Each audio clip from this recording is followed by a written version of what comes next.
Hello, ladies and gentlemen.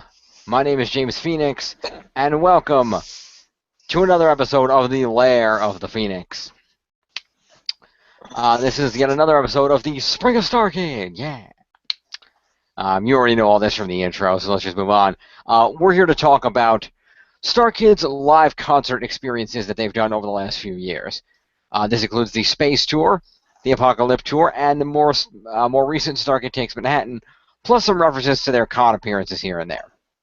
Joining me for this review today, oh, by the way, let me put my little James Phoenix, there we go. Joining me today from the Shadows Maw, my compatriot through most of this little Starkid adventure, Marcus Shadows here. Showing you the light. Pretty much. Ding! And also joining us for this one, you might remember her from the. You remember her from so fun. You remember her from the Me and My Dick review from the Gaming Grotto. It's Anastasia Lazerbeam, who does not have video today, but is here nonetheless. Pew pew pew. Besides, I'm sorry I have hiccups.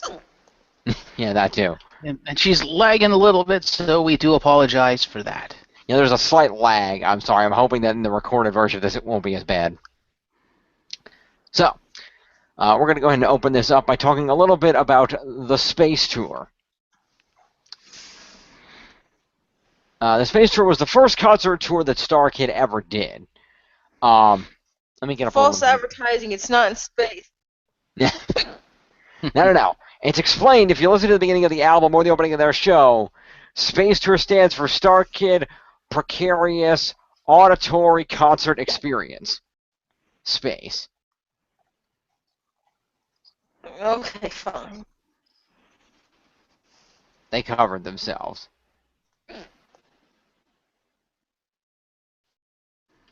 Anyway, so as we were saying, the Space Tour occurred in ended in November of 2011. There were 21 shows total, starting in Ann Arbor, Michigan, and ending with 2 shows in New York City. The latter being at the rather famous Gramercy Theater.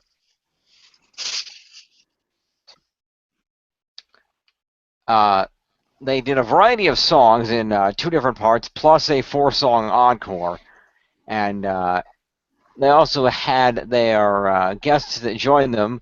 In this case, their opening act and band was Charlene Kay and her group. So check them out.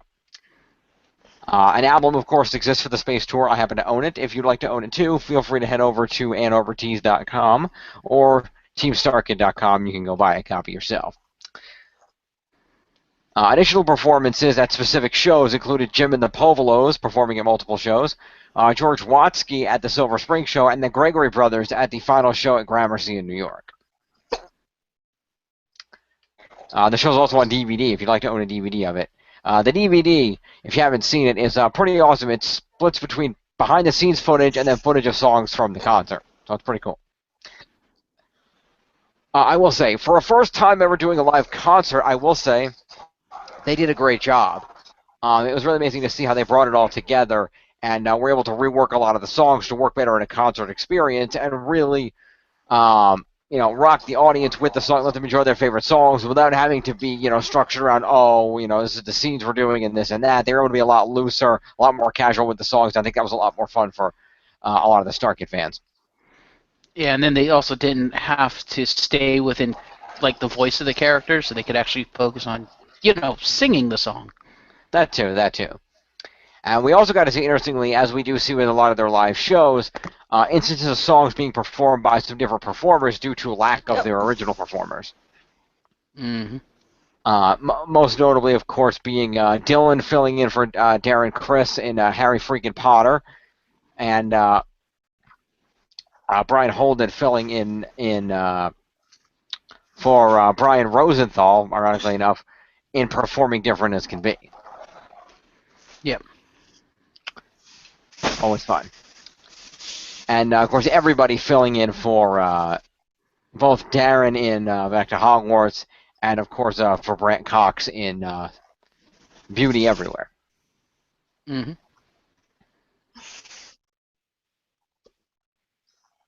Good stuff. Absolutely. So, yeah. So what you've seen the space tour? What do you like about it? Dislike about it? What's your feelings on it, Marcus? I really liked the intro to the space tour. It was a very interesting introduction. With them coming out in their little Space Ranger outfits and Mm-hmm. kicking it off with, well, I want to be a Starship Ranger. Mm-hmm. Well, have you heard the full opening intro to that? Yes. Yeah. The pre-Starkid coming out on stage part of the intro. The pre-Starkid coming out on stage? Yeah. Do explain. And what are you looking at? I have the album. I'm just holding a thing in my hand because I like to have things in my hand. Basically, But you're doing a video. Your eyeline needs to be the video, dude. You can't be looking down at your hand. Does that work? Professionalism, people. Can I keep going now? Please? Uh-huh. He's got the whole world. No. Anyway, so, I have the album for the space tour. I wish I had it with me. It's in my car. I should have thought to brought it in with me. But, effectively, on the opening of the album, in the first track, it's the introduction to the show before they came out in the space helmets. And effectively what happens is, this is after, of course, the opening act of the show, but the show opens up and you hear the music start to play. And Brian Holden comes over the microphone. Attention, welcome, cosmonauts, to the Starkid Precarious Auditory Concert Experience, the Space Tour. And he gives a little brief introduction, including mentioning that the performers have been frozen in, what did he say? Something chambers to avoid the effects of light speed travel. So unless you want to send them into a fit of space madness, no flash photography. Video recording is also strictly prohibited. If you're allergic to smoke, bubbles, something else, or awesome harmonies, get away from the stage. Nice. And get ready, gentlemen, for Starkid, the Space Tour. Okay, guys, what are we going to do for this thing? And, so Brett, I don't know what we're going to do. And you hear the Starkids all talking to each other backstage about what they're going to do. For the show, they're like, I don't know, the show's going to have to start. I know we don't really think, the smoke machine's on, let's just leave. We can't leave, the people are out there. Wait, Brian and Nick wrote us a script. Oh, thank God. But we left it on the bus. Jamie, I'm going to pound you to smithereens. But guys, Meredith, what are we going to do, guys? We didn't rehearse anything. We spent all the time learning the choreography to Beyonce's new music video, Love on Top, which you can't even perform because it's copyrighted material. And they go on and on for several minutes, going back and forth about what they're going to do. All of them chiming in here and there. You hear one guy, guys, is that microphone turned off? I think it's green. What do you know about sound equipment, Mark? Yeah, Mark, what do you know about sound equipment? Now go out there and play drums for us. And effectively they end up, they go back and forth for a few minutes. It's pretty funny until finally Joe's like, guys, look what I found. Put these on. All right, let's go. And then Meredith joins in and they should do the dance to Bye Bye Bye, but it's copyrighted material, and then eventually they go into the actual show. But that's the preemptive joke to the latter joke at the end where they have a fake off microphone huddle to discuss what they're going to do for Back to Hogwarts at the end of the special. It's pretty fun. Fair enough. Yeah, it's pretty funny to hear. I have to say, the only thing I don't like is the flashing lights. too heavy on the flashing lights, in my opinion. Fair enough.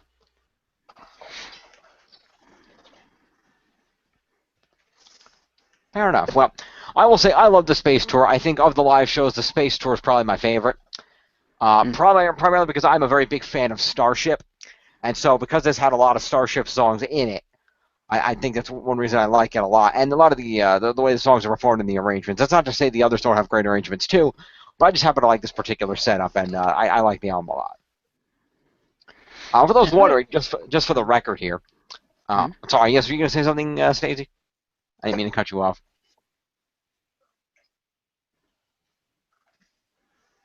Yes? No? Hello? I guess not. Anyway, The song list includes part 1 included I Want to Be I a was just gonna Starship. ask you. I was just gonna say what you were doing, but it's fine. Okay. The set includes I Want to Be a Starship Ranger, Harry Freaking Potter, Getting Along, Ready to Go, The Coolest Girl, Granger Danger, To Have a Home, It's Over Now, and Stutter. Yeah, that's a great set. I really enjoyed the space tour. And yeah, I think Sounds like a bunch of songs I would have loved. I think she's having really bad lag. Part 2 includes Get Back Up, Different as Can Be, The Way I Do, Hello, can anyone Boy hear Toy, me? Kick It Up a Notch, No Way, and Status Quo, and ends up with Beauty everywhere at the end. The Hello? encore. I'm reading. I know, you cut me off. Did you not hear me talking? I didn't cut you off. I just continued the list. You cut me off because I was in the middle of talking and you kept going as if I wasn't even there. Is there really bad lag between everyone? No, we're fine. You and I are fine. You pointed out there was lag with Stacey. I said okay, and I moved on. No, I started to talk and then you cut in over me. Go ahead. Won't this be fun to edit? Yeah, especially with your massive lag. Who said I'm editing it? You probably should if you want to be professional. But anyway, Continue. I was just saying, since you started with your opinion of the show as a whole, that I too enjoyed Space Tour, and of the three, I think it's probably got the best set of songs, and probably I don't know if I'd say the best crew, but definitely the best set of songs, and the crew, the singers work very well together. Not to mention, I love the New York Space Tour with everybody there, and I also like how they worked in Darren to the performance on, like the Boston, New York. I thought that was clever. Although I think they may have kind of messed it up a little bit in that when they had Darren there, he was the fucking pre-show. It's like, no, you got to keep him for the surprise. You can't be like, hi, I'm Darren Chris, and I'm here, and I'm going to be here the whole night. Like, that ruins the surprise. Yeah. Because it's coming, because he's there, therefore he has to be part of the show. Mm-hmm. I mean, he still got a huge-ass pop, but I think the pop would have been far more massive if he hadn't done the pre-show, and if he had just kind of showed up, they would have been like, oh shit, it's Darren Chris. Mm-hmm. Fair enough. And actually what happened was I was reading the song set, and you cut me off after I finished part 1 is what happened. Anyway. And the encore finally included Even Though, Liam's Got a Phone Call, Days of Summer, and Going Back to Hogwarts, of course. Mm-hmm. The performers in the show included Brian Holden, Lauren Lopez, Jamie Lynn Beatty, Joey Richter, Dylan Saunders, Meredith Stepien, and Joe Walker. In various performances, you can find guest performers included Tyler Brunsman, Brittany Coleman, Darren Criss, Corey Doris, Alona Finley, and Joe Moses. So that's fun. Yep.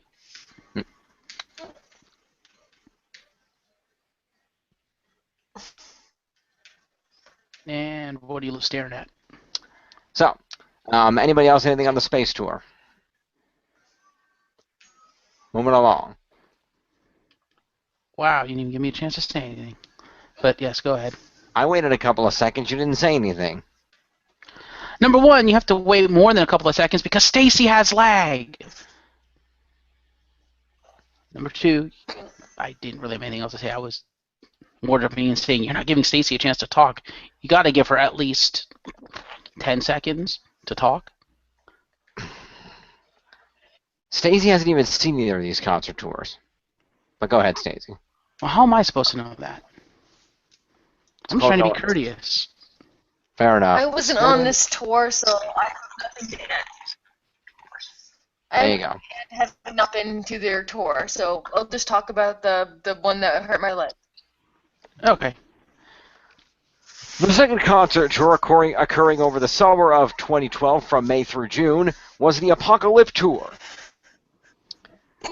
This tour visited, again, 21 cities in North America, including some on the West Coast, unlike the Space Tour, which was limited to the East Coast and the Midwest. Well, not Midwest, but the, Central Time territories. The concerts began in Chicago at the House of Blues, the headquarters of Starkid, and ended at New York City in the Rosal Ballroom. Performers on this tour included the aforementioned 7 from the first tour, as well as the addition of Jim Povolo and Brian Rosenthal. The band was also the same, with the change-out of Dave Scalia on drums instead of Mark, and Megan Cox joining in for additional keyboards. Darren Criss guest performed in one of the performances in LA.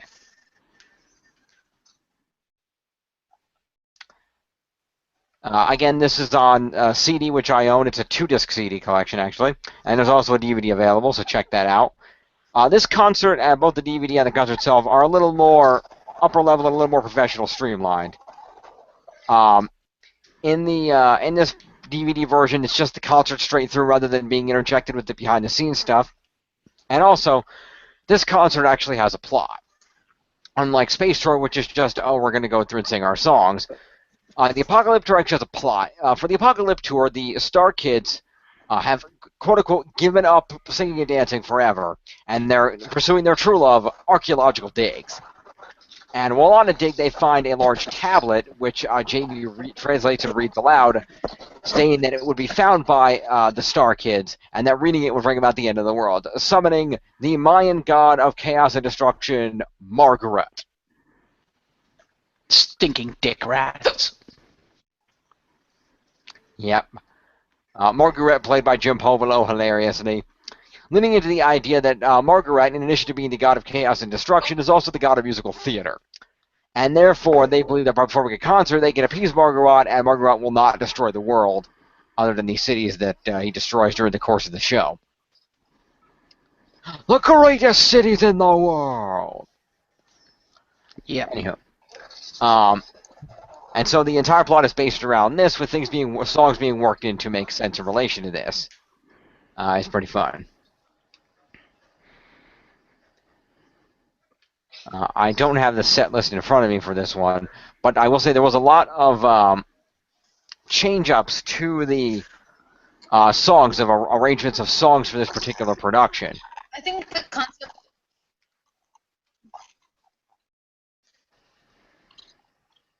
Okay then.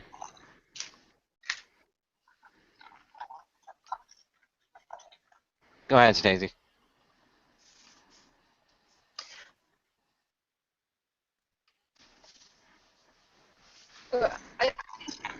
I think the whole concept of this is really awesome and cheesy in like the best way. I wasn't there to see it, but we heard it from your radio in your car. But like, I don't know, just the whole thing sounded awesome. Like having a cheesy ass plot twist. It seems like something Scooby Doo would do, you know? It seems like something the Scooby Doo plots would have to do. It's very much like a Scooby Doo plot. You should go watch it when you have a chance. Now, we're not going to encourage illegal watching of paid DVDs on YouTube, Marcus Shadow. What do you mean, illegal? I'm talking about on the Starkid channel, you dumb nut. It's not on the Starkid channel, you dumb nut. I thought they put everything on there.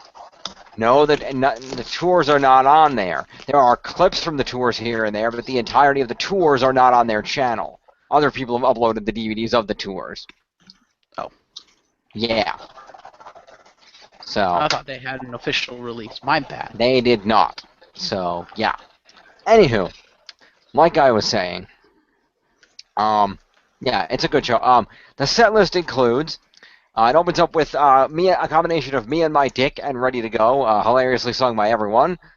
After a segment of dialogue introducing the premise, we go into Get Back Up, Guys Like Potter, which is redone with a more upbeat barbershop quartet feel, which I love, the way I do. And Different as Can Be, featuring Brian Rosenthal, who's actually there this time to sing it with Joe Walker, followed by the first time we'd ever seen and heard the Rogues medley, a combination of their 3 villain songs from their productions, It's Not Over Yet, Kick It Up a Notch, and Rogues Are We, from Harry Potter sequel, Starship, and Holy Musical Batman, respectively.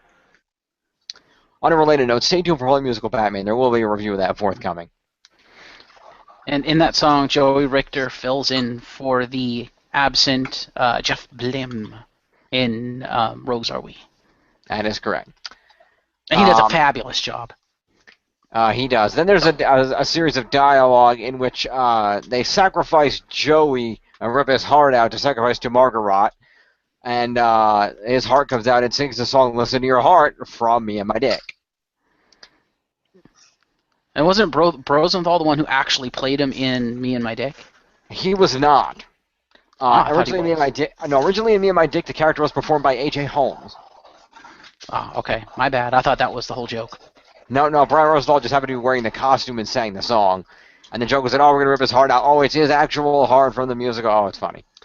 Fair enough.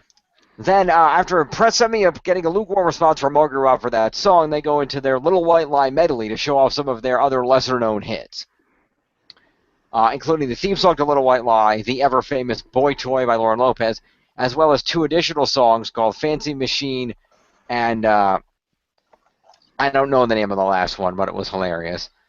That's featuring almost everybody. The second part and the second disc of the CD open up with Missing You, featuring Brian Holden filling in on the Darren Criss part, singing with Brian Rosenthal. Then we go into what is one of my favorite things Starkid has ever done, and that is Sammy/Harry, performed by Dylan Saunders and Jamie Lynn Beatty. Yeah, that is great. For those that are unaware, the song Harry, as performed in the Potter musical, sung by Jamie Lynn Beatty as Ginny Weasley, is actually a lyrical rewrite of a song called Sammy that Darren Criss originally wrote for Little White Lie. So they took both the versions of the song and combined them with Dylan Saunders singing the Sammy and Jamie Lynn Beatty singing Harry. And being the 2 best voices in Starkid, bar none, it's pretty fucking amazing to hear. I agree. And now I know where it came from. Yay me. Indeed. That followed up with Granger Danger, always a classic. Then Dark, Sad, Lonely Night, featuring Joe Walker and the whole group, as well as a little appearance from Margaret in the background. Then Jimmy Lynn Beatty sings Not Alone, at which point they convince after this song Margaret that they are totally awesome, but he still has to destroy the world. It's his job, and he has my Indeedy bosses he has to answer to. But he gets a phone call from his boss, Olmec, who informs him that because of leap years he was late with the apocalypse, and he gets probably fired and stripped of all his powers. They are all saddened by this, but the Starkids invite Margaret to come along on part of their expedition or whatever. Well, Margaret points out that he doesn't know how to dig or even sing or dance. And, but, as Brian Holden points out, he can't be any worse than Jim, whom they haven't seen since the meet and greet. After the previous mention that he could sleep in Jim's bunk because they hadn't seen him. So Jim Povolo as Margaret then leads them into going back to heaven during those days of Hogwarts on Earth. A compilation opening up with Days of Summer, going into back to Hogwarts, and rounding out with Heaven on Earth from Me and My Dick, which of course that song ends and brings it back around to Me and My Dick to end it off. The encore, of course, then includes Coolest Girl, sung by both Meredith Stepien and the entire party, which is really cool. The girls come out at first and they sing it, and then everybody comes in, really making the song sound awesome, I have to say. My favorite version of the song there. Followed by a brief thank you to the band, and then rounding out, as usual, with their finale song, Super Friends for Holy Musical Batman, which is awesome. Mm-hmm. So go check that out. Buy the DVD if you get a chance, or the CD. They're both affordable, and Arbor Tees. Great stuff. Opinions? I really did like the Apocalypse Tour. It was definitely a higher budget show. You can tell they had better equipment this time around. But I don't know. I really do like the songs that they chose and the arrangements that were written for the Apocalypse Tour, and I like people who sang it. I still think the Space Tour, like you said, has a slightly better set, but this one being like the next year, I think it was, They were like a year apart. They had more songs to choose from, and more songs they had to highlight, more things they had done that they needed to highlight, more projects. Yep. So it had to be done. And come on, the addition of Rosenthal, come on. Shut up and take my money. Yeah, that was very good. Particularly out of this show, I really like. Oh, and I forgot to mention they do "To Dance Again." I forgot to mention that. Dance again. Again, sung and danced by everyone, which is awesome. Yes. I will say my personal favorites. I love Sammy Harry in this. It's one of my favorite things I've ever done. I also like the Going Back to Heaven During Those Days of Hogwarts on Earth compilation, and also the upbeat version of Guys Like Potter, all of which are amazing arrangements, and I love those versions of the songs. And of course, the Rogues Medley, which is always a classic, and that's become one of their standards. So with the Apocalypse Tour over, we come to a slightly smaller show, a production from just a couple of months ago. In fact, just last month, it's still technically May, just last month, Starkid takes Manhattan. This production occurred in, of course, Manhattan at the theater that they not the Gramercy, but the theater they typically use, Irving Plaza. And it was just a small, only 2 shows, twice in the same day on a particular Saturday, as a celebration of Starkid's, the 5th anniversary of a very popular musical and the founding of Starkid. It wasn't initially planned that way, but that's what it ended up being after they realized that the date they booked the concert for happened to fall on that date.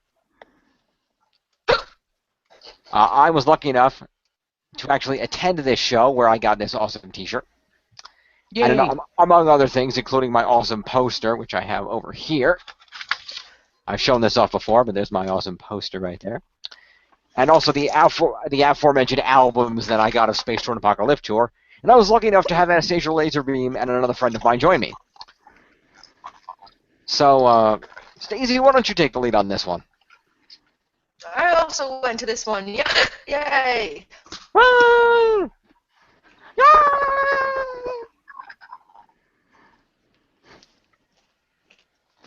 So what did you think of it? My legs hurt. Yes, it should was standing room only, and it was knowing that a bunch of assholes stood in front of me, and I couldn't see, and I had to stand on top of my already high shoes. Yeah, unfortunately, the songs were great. I enjoyed them. I also really liked the person who played Jenny singing the Dragon song.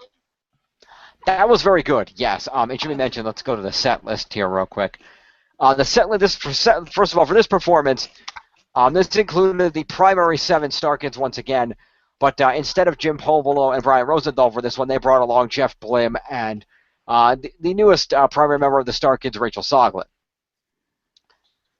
This is also the first concert they've done that included songs from Twisted, so that was a little special.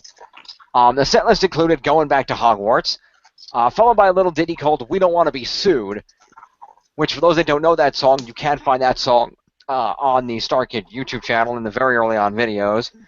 After the A Very Popular Musical was originally posted as HP the Musical, they were informed by legal groups that they could not use that title as it was considered part of the Harry Potter copyright, and were forced to take the show down until they came up with a new name for it.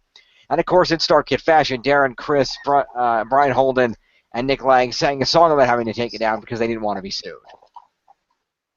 We don't wanna be sued. Great song. Of course. Following this, we went into Harry Freaking Potter from A Very Potter sequel. Shock of Shocks to me, the next song. That's a great song. Shock of Shocks to me, the next song was actually Land of the Dicks. They've never done that one outside of the production before, and I was thrown for a loop when Lauren Lopez started singing it. I was like, wait, they're doing that song from Me and My Dick? Holy shit. That threw me for a complete loop. I didn't see it coming, but it was a great rendition of it. I liked it a lot.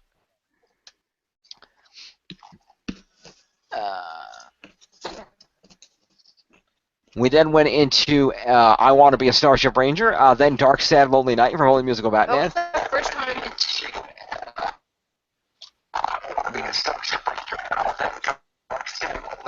Wow.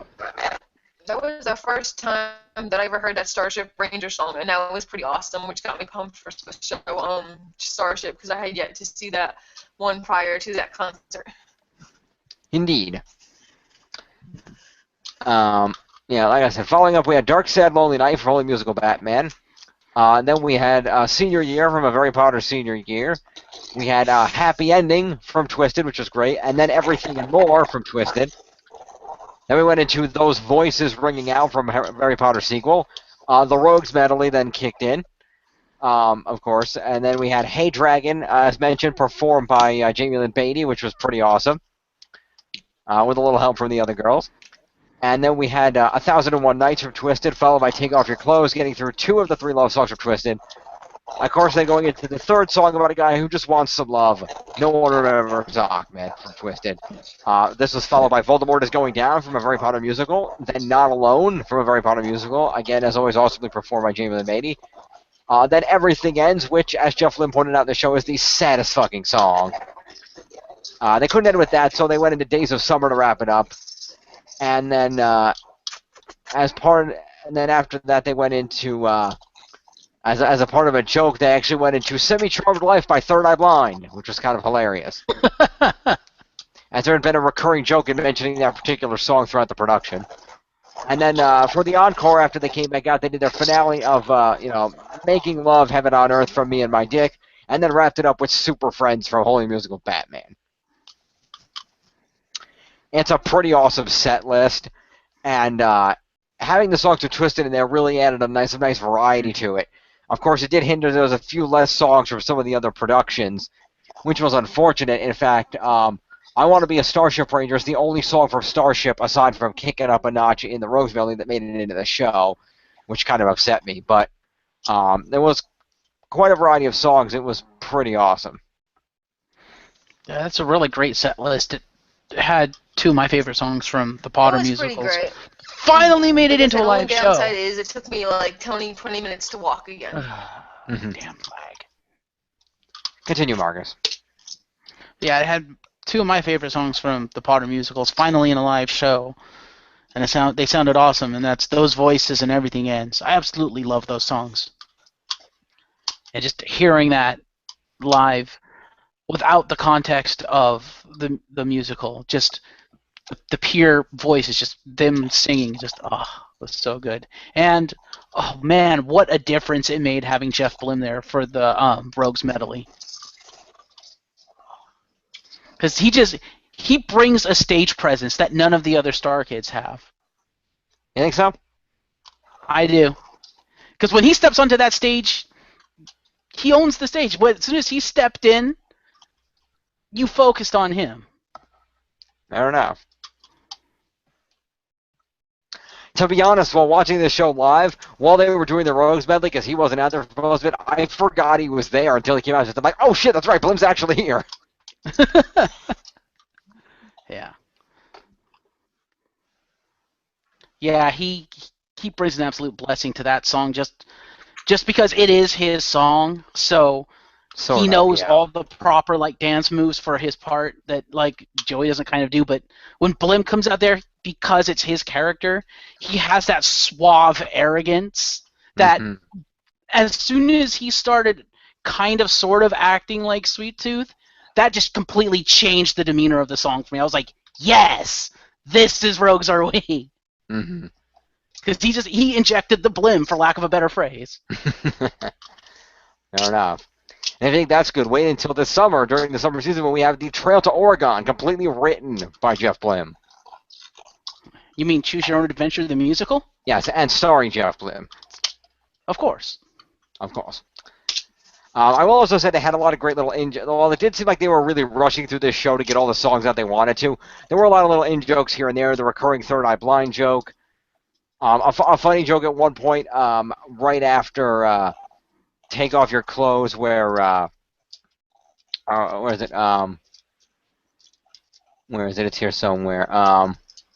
No, right after Happy Ending, before Everything and More, where Jeff and Dylan go to leave, and Jeff is like, listen, I'm going to go backstage with Dylan to the green room, maybe kiss him on the mouth, just out here and be depressed and shit. And I was like, that was pretty funny. And also the later joke, as I mentioned in art, we were in the 6 o'clock showing, in which when Dylan Stardust comes out to kick off the Rogues Medley, he mentions that he's only played a villain once, and 2 dumb girls in the front go, Jafar! He's like, Jafar was misunderstood! Not Jafar. He was misunderstood. It was pretty hilarious. And also props to Dylan Saunders for, at the 1:30 show, I've seen the video, helping a kid ask his girlfriend to the prom. So that was fun. Yeah, definitely.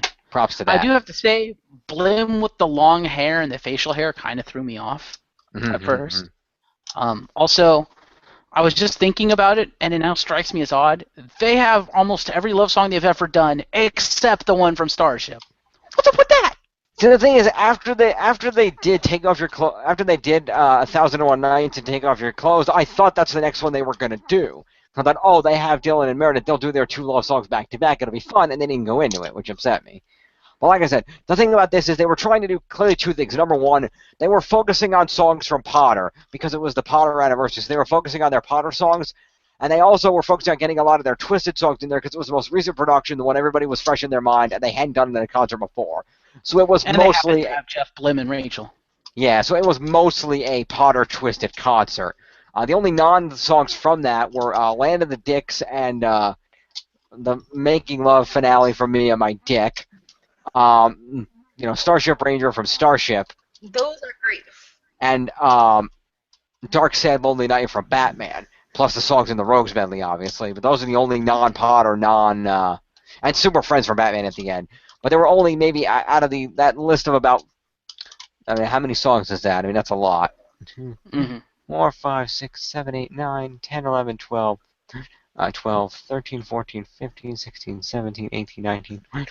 Out of about 22 songs, only about 5 or 6 of them were from non-Potter, non-Twisted musicals. So, fair enough. Good stuff nonetheless, though. The other thing I didn't quite like, I understood why they did it. I didn't like the fact they were all dressed up. It didn't seem right to me. Like, they all had, like you have, like, Joey Richter with, like, slick back hair and a tie. I'm like, the hell? Yeah, that was interesting to see, yeah. And then the girls in dresses just, no. That didn't look right at all. See, I thought it worked. I thought it worked because it was an air of... I think the idea was supposed to be... Because remember, the original plot of this was not it's an anniversary. When they booked it, it was, oh, hey, we're doing a show in New York. That's why they called it Starkid Takes Manhattan. The idea was that they were supposed to be dressed up as Manhattanites. That was supposed to be the idea. It's all, look at us. We're in suits in New York, just like, gangsters in New York. The girls are in fancy dresses. They're out on a night in the town in New York. It was supposed to be a New York thing. That's why they did that. Yeah, fair enough. But and it was different. We almost never get to see them dressed up, so I think it was a nice change of pace too. Everybody was wearing hats too. But there's a reason why in a concert you don't see them dressed up. Joe Walker is the poster boy for what you don't friggin' dress up. Did you not see the big ass sweat stain on his back? Well, it is what it is. I gotta be honest. When they got to the point, what do you expect? Yeah. And I gotta be honest, when they got to the point of, no one remembers Ahmed, where he did the pecs, it flex, the pecs, pecs. I thought he was gonna rip his shirt off for a minute, but he didn't do it. Because he got a huge enough pop from the girls for doing it. Had he ripped the shirt off, they would have gone ballistic. Oh, yeah. I will add to Stacey that, it was a little painful standing for 2.5 hours, but I think it was worth it. I mean, it was a little crowded, but it was a great show. It was a lot of fun. You got to, because we had the VIP tickets, we were able to get in early and cut the line when we got there, which was nice. We were able to get pretty decent view of the Starkids. Had somebody not shown up 30 minutes late, we would have been there earlier and actually practically been on the stage. Anyway, with that was Starkid Takes Manhattan. A great show all around. If you get a chance to see Starkid live, especially in a concert format, do it, because it's just an amazing thing where they just go all out. They have fun. The audience has fun. It's just amazing. I do encourage you to check it out. All their concert tours have been great. While given the the massiveness of their summer season, I doubt there'll be any kind of tour this fall. I'm hoping maybe next year they'll do maybe in the spring they'll do a concert tour. We'll have to see. But it's gonna be interesting to see what they. It's gonna be interesting. Yeah, it's gonna be interesting to see what they put in a concert tour after this, though, because between Annie, the Trail to Oregon, and Starship Requiem being performed in a script reading format at LeakyCon, that's like 30 new songs I got to work in. So it's going to be interesting to see them pick and choose when they have all those new songs added in to pick and choose from. Make it a longer concert. Yeah, well, voices only hold up so long, especially if you're doing multiple concerts in one day. That's why you do one concert a day, and you elongate the concert schedule. The fans will thank you for it. Anyway, Stacey, any final comments on Starkid Takes Manhattan or any of the shows? 10 seconds later.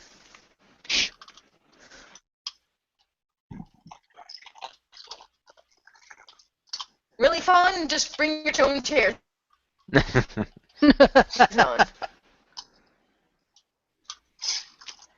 Yeah, there tend to be tall people, and it's hard to see over If them. you're 5 foot so tall watch out like for me, that. it's yeah. Or bring a dork to stand up. That's what I should have done.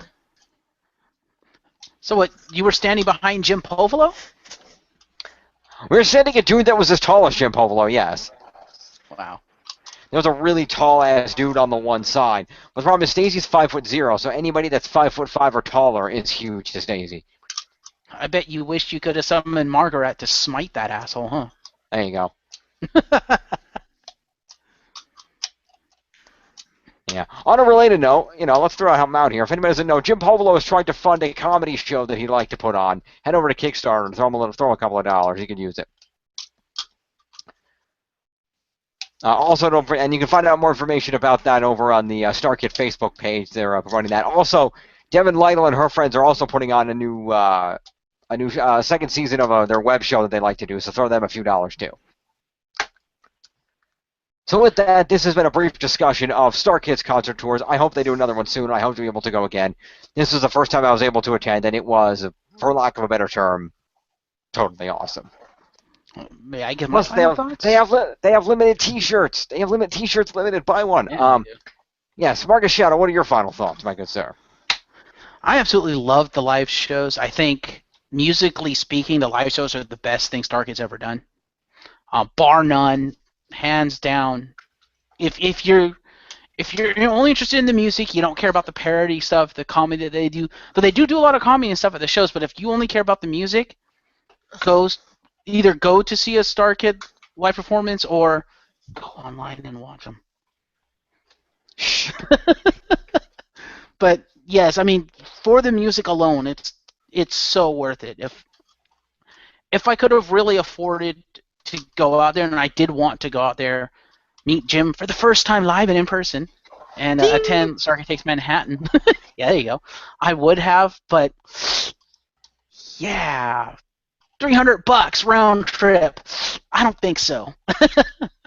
Yeah, you might need to fly down to LA for their LA show on their next tour. I doubt they're going to get up to Seattle. Well, I want to say it was during the space tour, they actually went to Portland, which if they do that, I can do that because I can drive down there. Yeah, that's not bad. And that makes sense. They've been to LeakyCon in Portland, so that's not exactly out of the way for them. But yeah, so this has been a discussion of the live concert tours. Again, DVDs of both the Space Tour and Apocalypse Tour are available. They're only $25 on Ann Arbor Tees. Link on teamstarkid.com, or just go straight there. I'll put a link in the bottom. Their CDs are available. $15 get you an album of the entire concert of either of those. Unfortunately, Starkid Takes Manhattan was not recorded or anything, but there are clips of that available on YouTube. Just type in Starkid Takes Manhattan, you'll find them. Anastasia Lazerbeam also has a very nice clip of going back to Hogwarts if she ever bothers to give it to me so I can put it online. We'll see if that ever happens. But you know where she lives. Yeah, well. With that, thank you, Anastasia Lazerbeam and Marcus Shadow, for joining me for this little discussion. We'll hopefully see the two of you back at least for the review of Twisted, if not for Holy Musical Batman. We'll see what happens. I'm James Phoenix. We'll see you next time here in the Lair of the Phoenix. Good night, everybody.